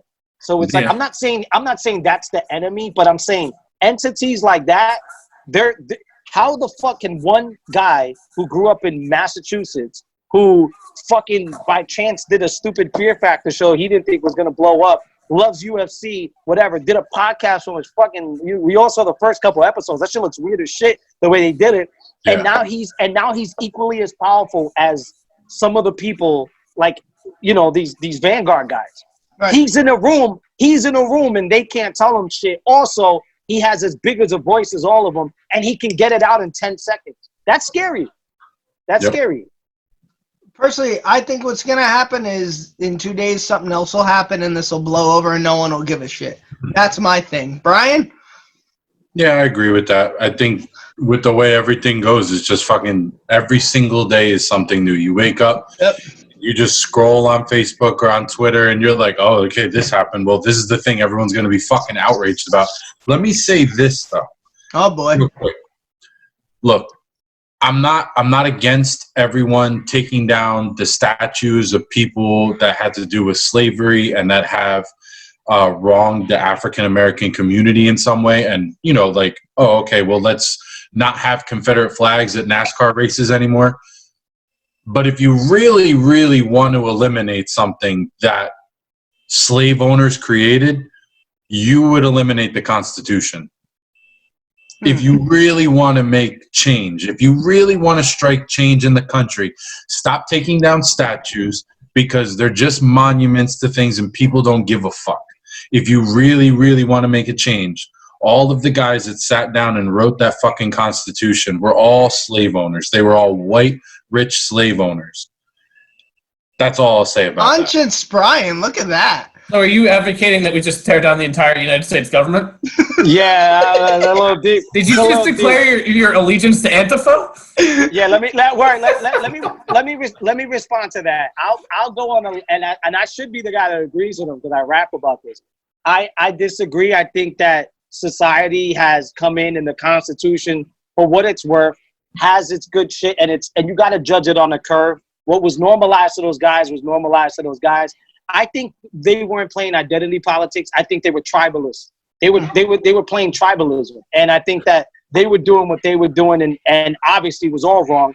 I'm not for them. I'm not whatever, but there are certain amendments that, as far as Eurocentric societies, essentially have helped unravel some of the things that have been unraveling in the last 200 years or so. Mm-hmm. The statues to me represent a place of identity, and I think that when you get this is us, this is ours, and I see what you're saying, Brian, because my brother who's Latino doesn't think that we should get rid of the Columbus statue in Puerto Rico. But the problem is a lot of the people who want to keep those statues are indoctrinated by what was brought there by those people, and we came from that. To separate from those things, if the statues don't mean nothing, like I told my brother, get rid of them, because that's a place like, this is what we are. When you have these statues in North Carolina, South Carolina, certain people still have to look at that and go, this is what we are. And I think it's a little bit different. A guy's doing a show now called Cracker, and he's doing a show where blacks are the slave owners. I don't know if you guys hear about this. Is Saigon on that? No, but he posted it. But he posted it.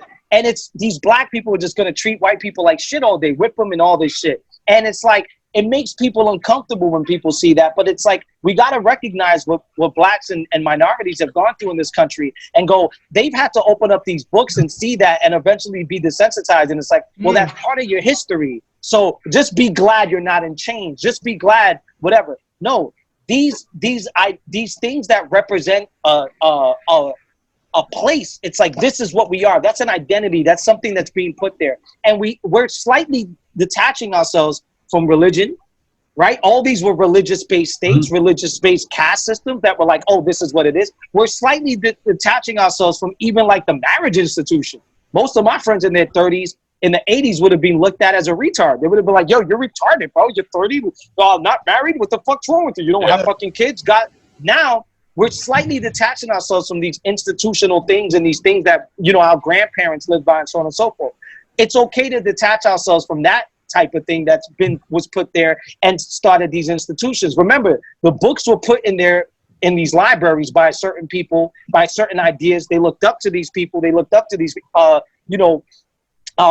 Carnegie, whatever. He looked up to a lot of these people. Some of these fucking, racist people that built these institutions to be what they were. They looked up to these people. Those statues were there, so they were like, "Oh, your ideas, you're this, you're that." So that's all I go. And as far as the Constitution, I'm not a huge proponent of the Constitution. I'm not the best, but I will say that, I do think that it's all dialogue. I don't think we should rip anything away, tear it away. It's all dialogue to me, and it's like, I'm okay. I like having free speech in a government, in a society. There's 300 million people here. I should be able to say what the fuck I want to say. And the thing is, you need mass cooperation. How the fuck can you get 360, 80 million people, whatever there is here, to cooperate without mass cooperation? Religion was a good way for all of us to agree and just have one God. Oh, it's easy that's an easy answer. God will want this. God, it was an easy answer. Things are more layered now. We have science, we have social shit, cognitive shit, all that other shit. The Constitution is actually useful in this day and age in a way, even though it was created by those people. It's almost like me telling you guys, fucking Dr. Naismith didn't want black people playing basketball. So do we get rid of basketball? Yeah. No, I know what you're saying, and I wasn't trying to say it in the way of like, that's the thing that's got to go. I'm just saying, as far as like the symbolism of certain things, like if you really, I agree. Just based on that fact alone, because I do understand what the Constitution does govern. I understand how it does. Like you were saying, it's extremely hard.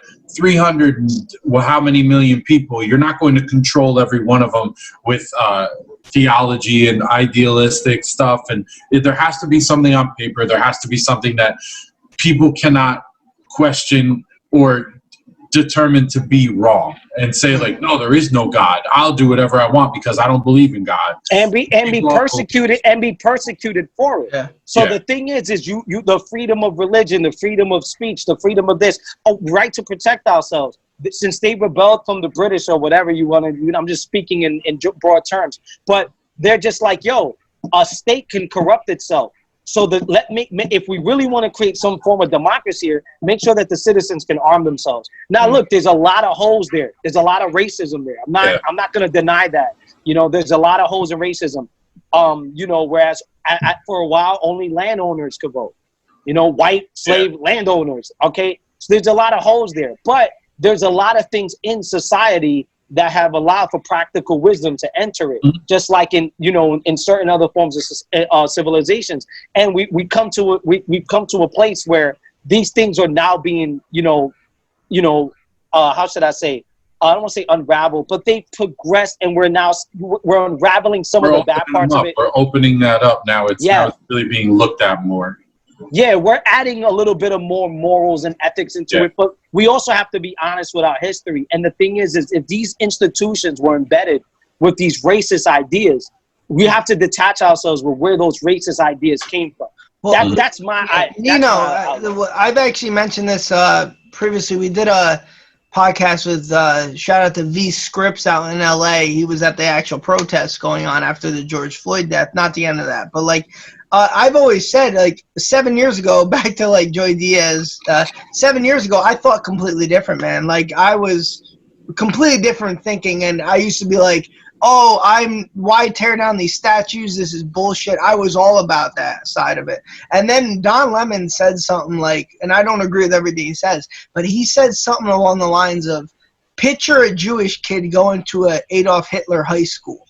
You have black kids going to Jefferson Davis High. Yeah, all of that, yeah. Bro, like, I was like, holy shit. Like I did, like dude, and even just to peel layers. Yeah. The institution has allowed for those things to remain intact. Yeah. Because the reality of the situation is, by no choice, do people have to stare at themselves being devalued. Yeah. You understand? There's something in a book. Malcolm Gladwell has something in a book called Blink. You'll like this guy, and Brian too. What about Jerk? I'm not gonna like. Well, he knows it already when he pre-shaved. But he has this thing in his book where he writes, take all these groups of different ethnic groups and genders, and you don't write your name down, you don't write your gender, you don't write your race. Now, here's a test. Take the test. And you see a lot of minorities, you see a lot of ethnic groups doing well in the test. Then he gives them a test that's not even as hard. And just go, put your race. And instantaneously, just because you're writing that you're black, just because that you're writing you're Indian, just because you're writing in that, and it's just it's just a white dominant mindset to go, it's because they think low of themselves. No, that's not it. It ain't. That's like saying people are poor because they don't work hard. You know what I mean? Like, nah, man. So, we all know that ain't fucking true. So it's like the reality of the situation is, like, women too are taking those studies, and they do worse just by putting that they're a woman because of what you're representing, because of what you're indoctrinated with to represent something lesser than the rest. And it's not a shock that white males did better. And this was a study conducted by like 5-6 big universities. Not like some, like John from Wendy's. Like, this shit was done, from fucking... I know John! The Wendy's comment cards, you remember those? Exactly. So this was like a real study, and white men did really well. And something has to be said. What is embedded subconscious? Where does this start? Institutionally, we all know, I don't know how much you guys know about this, but I know some of the books that were put in there and books that were kept out. I know part of the history that was embedded in there and glorified and sensationalized, and part of the history that was kept out. We're not taught certain aspects of it in certain ways, because put your chest, the flag, that's your freedom, that's your this. God is for us. It's blessed us. It's done this. It's not told, what's really helped innovation here? Immigrants. You know who created economy? An Eastern European immigrant. You know who created electricity? A fucking Eastern European. Human suffering. Yeah. What created this? Indians. This part of math? Muslims. This part of history? Saved by Africans. Like, little shit like that is not even discussed. It's just these white dominant, figures that have done all the good things for us, and they ride on horses, and they're fucking lit, and they're lit fucking thinkers, and they're the ones that brought the sciences and this and that, and thank God for them. So I don't like for as far as the statues, I'm sure some statues are gonna get taken down for less reasons and whatever, but I'm okay. I'm with the shits. Now here's the real conversation. I know Scott wants to wrap it up. Here's the real conversation. Are y'all with the shits with getting rid of the Nikes? No. Are y'all with the shits of getting rid of Disney? Are y'all with the shit of doing stuff like that? Because here's what it is. Those things have the same racial effect on different places. You're saying how far do we go? You know what I mean? Yeah. Where do you draw the line? Like, at what point? Yeah.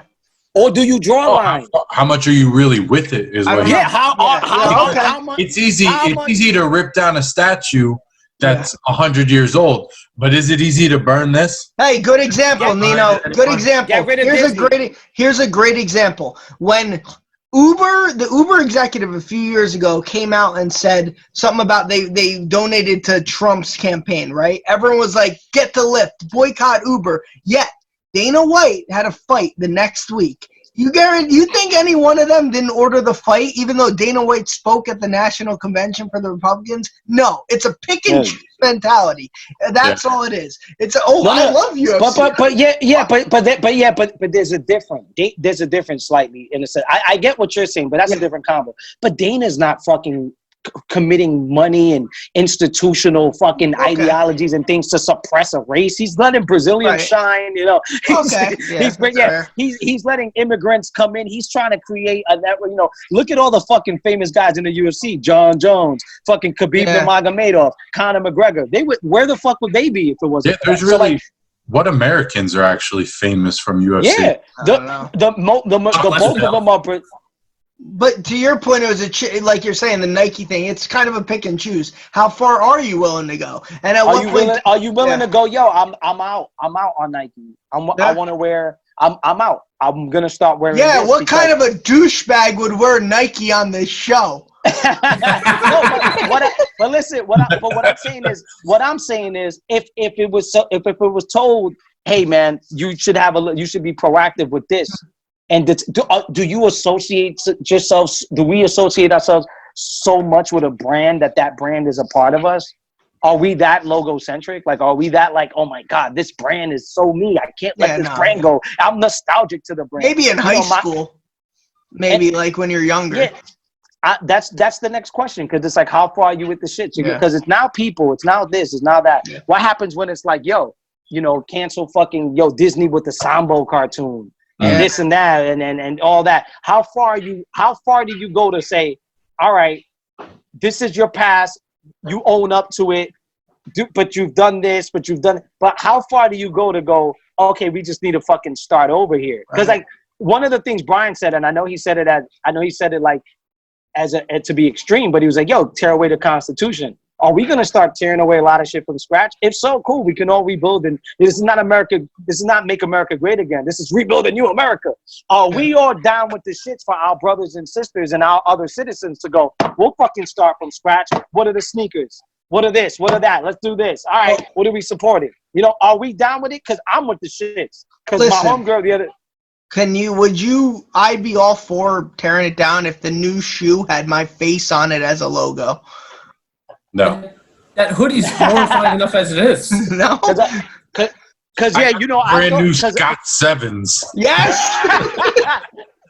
Because one of the things I thought was a lot of people when these basketball guys, and I know like it was a little weird, but when some of them was like, I don't want to play, a lot of people were like, oh, come on, play. But the selfish person in me was like, I want to watch basketball. Yeah, I want to watch because I'm a slave. But then you understand why they're not going to do it. And they want to sit out. And honestly, I'm also with the shits. I'm like, fuck basketball. Yeah. Fuck basketball. Like as much as I want to see the Lakers play the Clippers and all this other shit and Doncic in the playoffs and design, as much as I want to see it, and I also want to see basketball in front of no fans. Because I have this fun theory that there's going to be a guy score like fucking 50 points because he's great at practice. Like I just want to see that.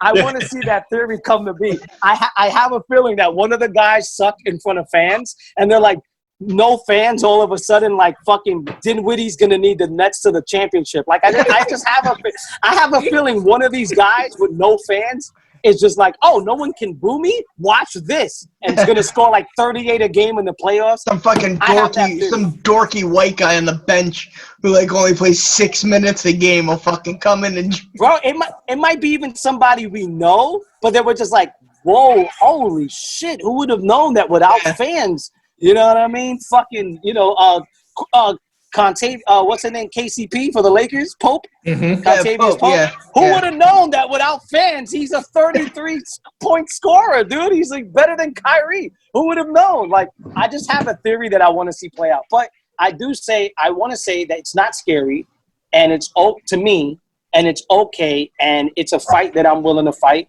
I've seen my privilege play out in front of me. I went to Harlem to go pick up a rapper, and a cop pulled me over, was acting really friendly with me. I'm Puerto Rican, and I've had some white friends that I play baseball with say I had a nigger nose. A couple like, yo, Alvarez, God. man, you got a nigga nose. Where'd that come from? And I didn't even know what the fuck they were talking about. Anyways, the cop pulled me over, acting really nice. So my privilege, I was probably far more removed from a tan than this.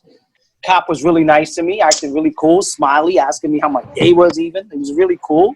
I had my hair like really nice, I was dressed nice and shit. The guy was acting really cool with me. All of a sudden, I showed him my license, and he went, Alvarez, huh? Alvarez? Okay. You related to blah, blah, blah? I was like, no, I don't know who you're talking about. Pulled me out of the car. Fucking didn't. I was too young to really realize what was happening, and I ended up cuffed next to a fucking cop car. You know what I mean? And while they searched me. So I can admit that I had privilege for 5 minutes before I showed that man my identity, my ID. And the only prejudice he had against me was my last name. Right. And for my privilege for 5 minutes, I saw it play out. And I was like, oh shit. He was so nice to me till he saw my last name. You know what I mean?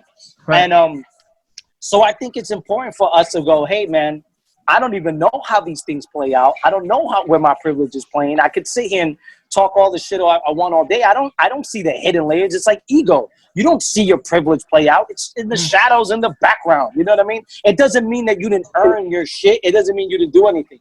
But I think that it's important for us to go, how far do we go here? How far do we fight for this shit? You know what I mean? All right, Nino, I love having you on, man. I love the fucking topics we all get into. But all right, we do have to wrap it up because obviously you're on West Coast time here. We're good here. All right, but yeah. No, I appreciate it. But since Eric's not on, we got to do our gun to your head segment now. I'm not going to tell you who's won the last few because we've switched it up. It used to be just a Coke versus Pepsi or Fritos, nachos. We've tried to do a little wordplay involved. So the last guy we had on was Chase Moore, and Brian won the other day. Okay. That bothers me because I don't feel like he should have. But since he shouldn't have won. Since Brian won, I go first. Jerk, you don't have any, right? No, I didn't prep any. All right, it was last minute. Sorry. All right, you ready for these, Nino? I'm nervous. All right. Would you rather listen to the Red Hot Chili Peppers for 24 hours or eat only Red Hot Chili Peppers for 24 hours? Listen to the Red Hot Chili Peppers. Okay. Alf or alfalfa? Alf. Would you rather watch? I like Alf. Hey, by the way, alfalfa got swag, bro. I'm cool with him, but I like Alf. You know what I mean? All right. Alf lives matter. Alf eats cats. Protein or Con Air? Yes. Oh my God, Con Air. All right. Would you rather watch Saturday Night? Would you rather watch Saturday Night Fever or have a fever on a Saturday night? Oh man, That's a hard one. Watch Saturday Night Fever. All right. God, would you rather wrestle mankind or a kind man? I'd much rather wrestle mankind. A kind man. So bad.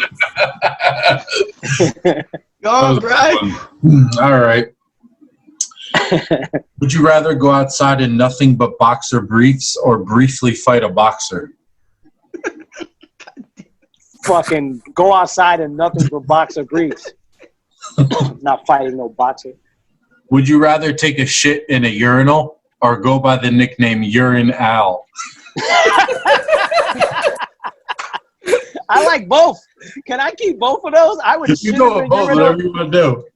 Yeah, why would they not call me that if I didn't shit in the urinal?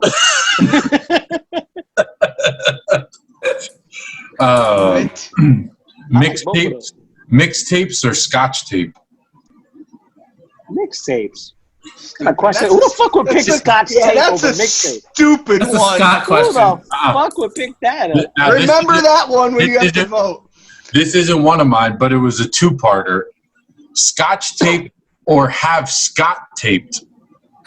Oh, fuck. Tape Scott up and fucking throw him somewhere. I don't fucking care. And tell him to get rid of that fucking shit he's got on. Which one? The shit with your face on it. The great fucking hoodie. Get rid of that shit. I got two left. Would you rather be best friends with Guy Fieri or shave a guy who's hairy? I'd rather shave a guy who's hairy. Why does everyone hate Guy Fieri so much? Nobody wants to go to Flavor Town. You said be best friends. Yeah. That's like, yeah. He can cook, though. He'd make you great food. All right. There's some perks. Here's my I last don't need one. best friends like that. Play the card game Magic the Gathering or attend a gathering of magicians. It depends on the complexion of the people. Okay. I'm just fucking around. Now, I've never played Magic the Gathering, so I'd fucking sit around and watch magicians and want to shoot myself in the head. I don't fucking know. I'll kill myself either way, so it doesn't matter. Bad. All right, Nino. Either one ends in suicide, you know? Right. Yeah, that's a bad. Yeah, you know, we don't want that either because we need you on again. Remember that. So now we have to vote. So, Nino, this is your choice. Who won? Be as fair as you can. Me or Best question. Who had the best question? Yes. The best question that I liked was they were all bad, you know, but they were really bad. But Scott had one that he had one. I couldn't believe it. He actually had a good one. I don't remember which one it was, though. The Saturday Night Fever one? No, that was stupid. The protein and the other one. That's the Con Air. Yeah. So I'm the winner. I gained my gold medal for the second time. I'm now tied in first place. That was what was good about that is you don't see the second one coming. Yes, pros, cons. See, Bryce, sometimes you just got to think outside the proverbial box. It was kind of funny, like the way it was worded. It was corny as shit, but these are all corny, right? Yeah, absolutely, Yeah. Like, you almost have to dumb yourself down, Brian. Yeah. You're overthinking it. Brian's using too much of his IQ, and Scott's being as smart as he can be, but he's still dumb. So he's like, it's like, This is perfect. I cannot wait to make a clip out of that statement. Yeah, because Brian's out there like really using his head for this shit. Scott's just like pro con. I could add alpha to alpha and alpha. This works. Yes, That was actually pretty good. That was actually pretty good. Well, that's why I'm the winner. That's why I'm the winner of this episode because mine were very good. That's why. Yeah, alfalfa or alpha, like alpha male and shit. Like, there's so many ways you could go with that. Absolutely. We could talk about how bad Brian's were on another episode. No, Brian. Just critiquing. Brian bodied it last time. The one we did, it might have been the second one, or Brian killed it. He had like the best ones I ever heard. Yeah, well, we don't live in the past here. So, ask Joey Diaz that. See if that's Hey, Nino, thanks for coming on, man. Thanks, no man. doubt, man.